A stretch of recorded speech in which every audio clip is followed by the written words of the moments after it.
हाय बच्चों, कैसे हो? मैं आपका केमिस्ट्री एजुकेटर शंभुनाथ पांडे आप लोगों को इस चैनल पर केमिस्ट्री पढ़ाने जा रहा हूं। आप लोग इस सेशन को please please please like share subscribe कर दीजिए, चैनल को सब्सक्राइब कर दीजिए। और ये सेशन इंपॉर्टेंट होने वाला है बीपीएससी टीआरई 4 के एस्पिरेंट्स के लिए, बिहार स्टेट के एस्पिरेंट्स के लिए और बोर्ड के बच्चों के लिए। तो ध्यान से इस सेशन को आप लोग सुनिए, ठीक है?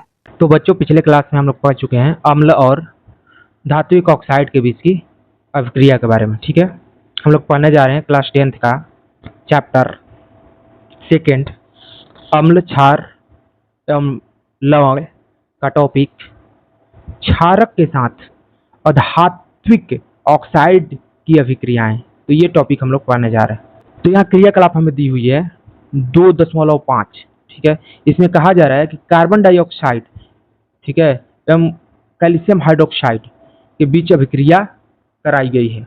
कार्बन डाइऑक्साइड हम लोग जानते हैं क्या होता है, CO2, और साथ में क्या कहा जा रहा है, कैल्शियम हाइड्रोक्साइड के साथ।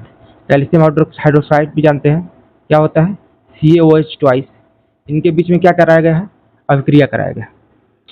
अब ये जो है क्षारक होता है, कैल्शियम हाइड्रोक्साइड ये क्षारक होता है, ठीक है, और ये जो होता है अम्ल होता है CO2, ठीक है। तो इनके बीच में हमने अभिक्रिया जब करा दी तो क्या बना, हमारा बना लवण। लवण बना और साथ ही साथ जल बना, लवण और जल बना, ठीक है।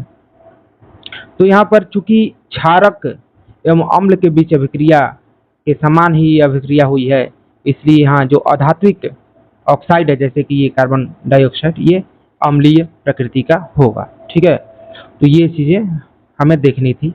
कुछ क्वेश्चंस हैं, उनको भी लोग कर लेते हैं। यहाँ देखिए, क्वेश्चन दिया हुआ है यहाँ पे कि पीतल एवं तांबे के बर्तनों में दही एवं खट्टे पदार्थ क्यों नहीं रखने चाहिए।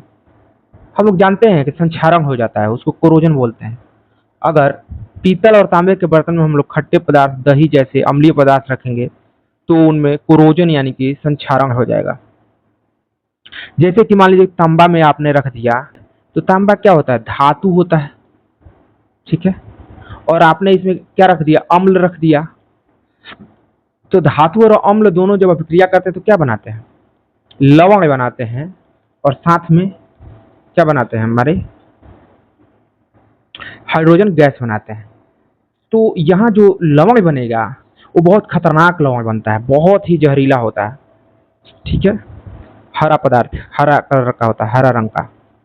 तो यहाँ संक्षारण हो जाता है। तो यहाँ यही हम लोगों से पूछा था कि पीतल एवं तांबे के बर्तनों में दही एवं खट्टे पदार्थ को क्यों नहीं रखना चाहिए। इसलिए कि वो जहरीले लवण में बदल जाते हैं और वो जो होते हैं उनका संक्षारण हो जाता है पीतल और तांबे के बर्तनों का, ठीक है।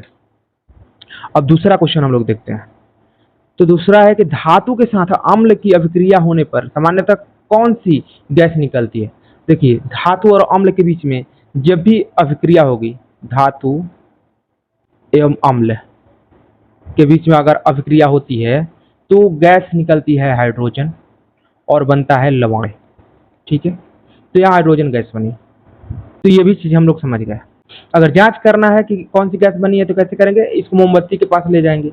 अगर मोमबत्ती और जलने लगे फटफट की आवाज के साथ तो हाइड्रोजन गैस है, अगर बुझ जाए तो कार्बन डाइऑक्साइड है, ठीक है। तो यहाँ फटफट के साथ, आवाज के साथ जलने लगती है मोमबत्ती, इसलिए ये जो गैस होता है कौन होता है, ये हाइड्रोजन गैस होती है, यहाँ हाइड्रोजन गैस होती है, ठीक है। अगला क्वेश्चन समझते हैं। कोई धातु यौगिक ये है, धातु का यौगिक है ना, और उसको हाइड्रोक्लोरिक अम्ल के साथ अभिक्रिया कराया जाता है। हाइड्रोक्लोरिक अम्ल ये होता है, मैं इसको मोटा थोड़ा कर लेता हूँ। हाइड्रोक्लोरिक अम्ल होता है, इसका अभिक्रिया किसी धातु यौगिक से कराया जाता है। धातु यौगिक कोई है, ठीक है। अब ये जो अभिक्रिया होती है तो बुदबुदाहट के साथ क्या निकलती है, गैस निकलती है, ठीक है, और गैस से मोमबत्ती बुझ जाती है। तो मोमबत्ती कैसी गैस से बुझेगी, एकमात्र गैस है वो कौन सी, कार्बन डाइऑक्साइड, जो यहाँ बनेगी और उसी से बुझेगी मोमबत्ती। तो जाहिर सी बात है, इधर जो है एक तो कार्बन डाइऑक्साइड बन रही है गैस, और दूसरा हमें दे दिया है कि यौगिक से उत्पन्न जो होता है प्रतिफल वो कौन है, कैल्शियम क्लोराइड है, कैल्शियम क्लोराइड। तो ये कैल्शियम क्लोराइड बना देंगे हम लोग, CaCl2। इधर क्या था, हाइड्रोक्लोरिक अम्ल के साथ अभिक्रिया हो रही थी, और यहाँ चूंकि आ गया है क्या, कैल्शियम, तो इधर भी कैल्शियम होगा। और ये यौगिक था, क्या था, यौगिक था, कोई यौगिक था ना, धातु का यौगिक था, तो यौगिक के रूप में क्या हो सकता है, कैल्शियम कार्बोनेट हो सकता है। ठीक है, कैल्शियम कार्बोनेट हो सकता है। अब इनसे जब अभिक्रिया होगी तो हमारे साथ क्या बनेगा, ये कार्बन डाइऑक्साइड बनेगा, ये CaCl2 बनेगा और साथ में H2O बनेगा, पानी बनेगा। ठीक है, तो यहाँ पर हमारा प्रतिफल के रूप में क्या आया, तो आया एक तो कार्बन डाइऑक्साइड गैस, दूसरी कैल्शियम क्लोराइड और तीसरी पानी। ठीक है, तो इसको एक बार और देख लेते हैं हम लोग कि यहाँ पे हाइड्रोक्लोरिक अम्ल के साथ अभिक्रिया कराई जा रही है, हमें पता नहीं है कि कौन सा पदार्थ है। प्रतिफल के रूप में हमें एक गैस मिलती है जो मोमबत्ती बुझा देती है, तो वो कौन सी गैस होगी, कार्बन डाइऑक्साइड होगी। और एक और बताया गया है प्रतिफल, वो कौन है, तो कैल्शियम क्लोराइड है। जब कैल्शियम क्लोराइड है इस साइड, तो इधर भी कैल्शियम तो जरूर होगा। और चूंकि कार्बन डाइऑक्साइड गैस निकल रही है, तो यहाँ कौन सा यौगिक होगा, CO3 होगा। यहाँ जाहिर सी बात है कि CaCO3 ही होगा। ठीक है, CaCO3 होगा यहाँ। ठीक है, अब इसको अगर बैलेंस करने हम लोग जाएंगे तो इधर 2 हमें लेना पड़ेगा, क्या, हाइड्रोक्लोरिक अम्ल, तो तभी तो यहाँ 2 Cl बनेगा और यहाँ भी 2 Cl है। लेकिन यहाँ पे एक ऑक्सीजन एक्स्ट्रा हो गया यहाँ, क्योंकि यहाँ 2 ऑक्सीजन है और यहाँ पे 3 है, और यहाँ 2 हाइड्रोजन एक्स्ट्रा हो गया, तो वो क्या बना लेंगे, 2 हाइड्रोजन और 1 ऑक्सीजन क्या बना लेंगे, ये बना लेंगे जल। तो ये चीज जो है वो बन जाएगी।